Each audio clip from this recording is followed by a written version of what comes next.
for this video, we're going to go over my bike setup. We're also going to go over my nutrition strategy with Raf from Precision again. So let's get into it.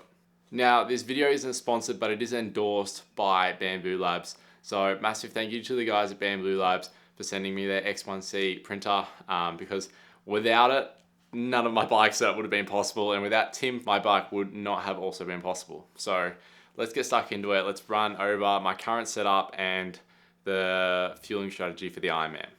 Alrighty, wheels. Wheels are easier to just me grab them. So, tubeless, 86 on the back. I've had these wheels since the last Ironman.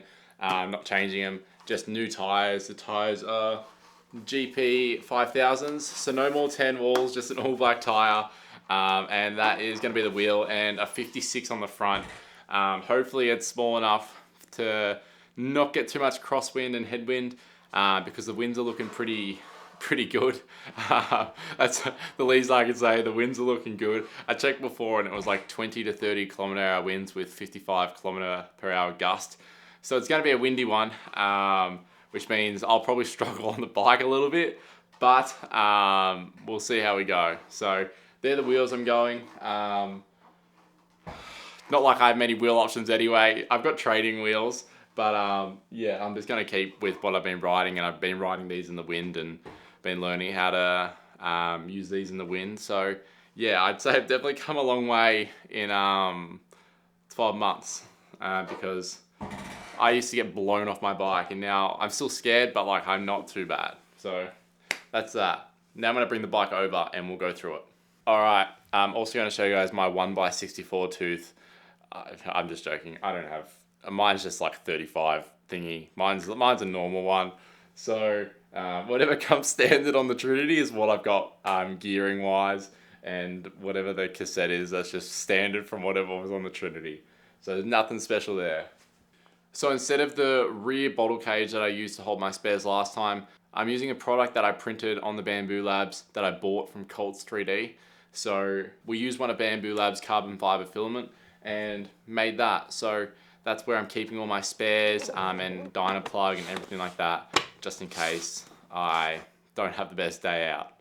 I've re-put where you keep your gels in the top tube, so that is there now instead of, obviously last time I had like a BTA, but that's gone now. Now, even though I leave in 2 days, I still haven't bought 2 rear bottle cages that I need. I'm going to buy them tomorrow before I leave, so there will be 2 rear bottle cages on the back. I switched the saddles from the ISM from my last Ironman to this GBO Mazid. Sorry if I pronounced that wrong, but that's what saddle I'm running at the moment. I have, not gonna lie, I've gotten a lot of saddle sores, and everyone knows that if you watch the vlog. But I never got it on the Canyon. Just this time, I've been getting them a lot. Not sure, I must have a different riding style. Not too sure what I'm doing wrong. But that's the saddle that I'm running. I've just toughed it out the entire time and just haven't changed the saddles and just left it. So yeah, that's what I'm using for the Ironman. We're running the Sync Aerobar 2 cockpit. We're using a computer mount that I found on Marketplace that I thought was pretty cool. Got it for pretty cheap, but it's from 76 Projects, I think it is. And that's how I'm storing my computer mount. We're using Profile Design arm pads because the Sync arm pads didn't fit into my Fast TT extenders because the bike's a little bit big, so I got to come back a bit. I still got to come back a bit more probably, but for now this is how we're leaving it, and yeah, that's what I'm using there. And lastly, collaborated with Tim and Bamboo Labs. We printed a BTA mount, a dual BTA mount, where on the bottom will be my carbohydrates in a flow bottle, and on the top will be another bottle that I can just pour into my hydration vault at the front. And that means I can carry a lot of fluid on me, and the whole purpose of that is I sweat a bit, especially in the heat. So the more I can keep on me and then discard 2 later on and just grab them for plain water is the go, and hopefully I can follow that. It sounds really good in theory, but hopefully I can follow that for the Ironman. That's going to be what I'm aiming towards. That's going to be my goal. So hopefully I can follow the plan and get that done. I know a lot of people have messaged me asking time-wise after seeing some of the times in training, but yeah, honestly this time, like, I have said I want to do sub 11. I don't really think my body's there for sub 11, but we'll see how we go. We'll go out and do the best we can because that's all we can do. I hope you have a good day and enjoy it this time and embrace the moment and just have fun with it. So yeah, that's the plan. Massive shout out to Bamboo Labs. Thanks so much for helping me out with this video, helping me out with my current setup, and a massive thank you to Tim from Slipstream 3D. He helped me out last Ironman. He's a local guy in Australia, so if you need any BHA mounts or anything like that, make sure you hit him up as well. Lastly, I'm gonna pass it off to Raf. Raf from Precision. You guys have met him before. He's come back on. He's going to speak about the nutrition a little bit more and a little bit more in depth, because I know a lot of people have asked me about nutrition for the Ironman. So this is what we're doing. This is the plan, and Raf's going to take it over from here. So I'll see you guys after the Ironman. Thanks, Brody. Now, I'm going to go through the details of Brody's plan for everyone so that you can understand what he's going to be eating and drinking in the immediate build-up to his race, as well as during the race itself. But it's worth understanding before we do that this is based on the most up-to-date sports science, combined with what we found that Brody can personally tolerate during his training, during his high-intensity race simulation efforts. Okay, the first thing that we'll cover off is Brody's approach to the race, and that's going to involve making sure he arrives full of energy and making sure that he arrives optimally hydrated. For the first part, we're going to be carb loading, and that will involve eating between 8 and 12 grams of carb per kilo of body weight. For Brody specifically, that's over 800 grams of carbohydrate per 24-hour period leading up to the race. And then, to make sure that he's arriving at the start line optimally hydrated, Brody's going to take one pH 1500 electrolyte tablet, which is a very, very strong electrolyte drink, and he's going to put that in 500 ml of fluid the night before the race to drink with dinner, and one the morning of the race to drink before swim start.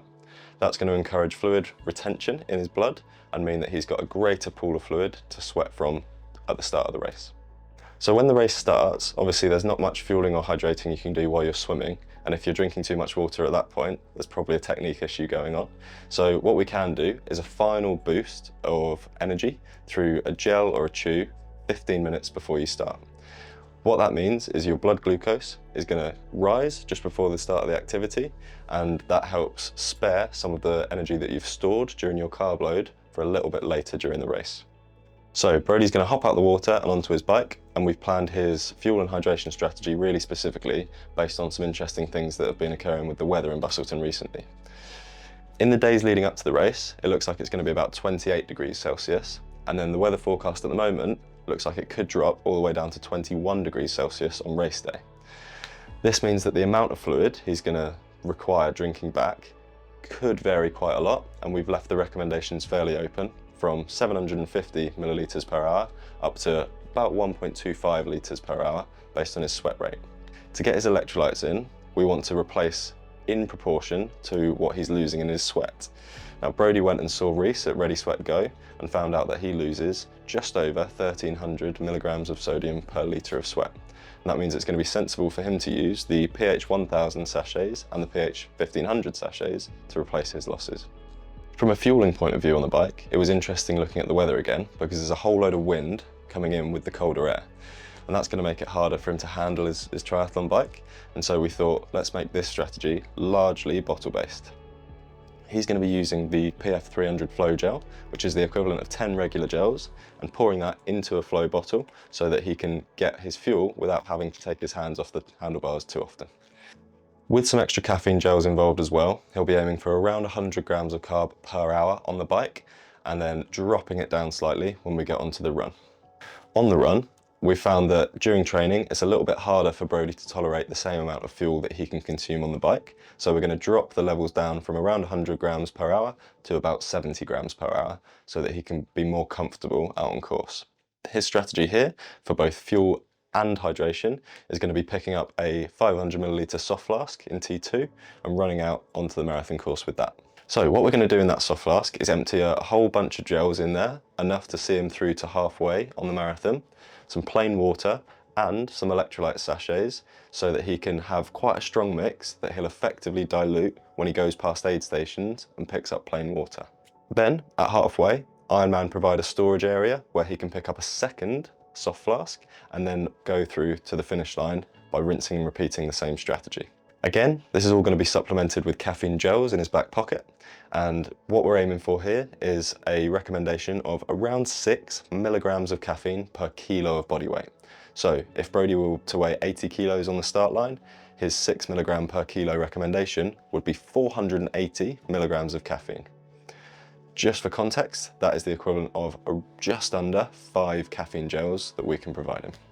As I said, if there's any questions at all on the specifics of this plan, drop them in the comments and I'll make sure I dive in. But after the race, we'll also go through a really detailed breakdown of exactly what he ended up eating and drinking and how that went for him. And we'll upload that on the pfnh.com website for you to have a look at too. So there you have it. That's Brody's fuel and hydration plan for Ironman Busselton, coming up very soon. All he's got to do is go and race it now. Good luck.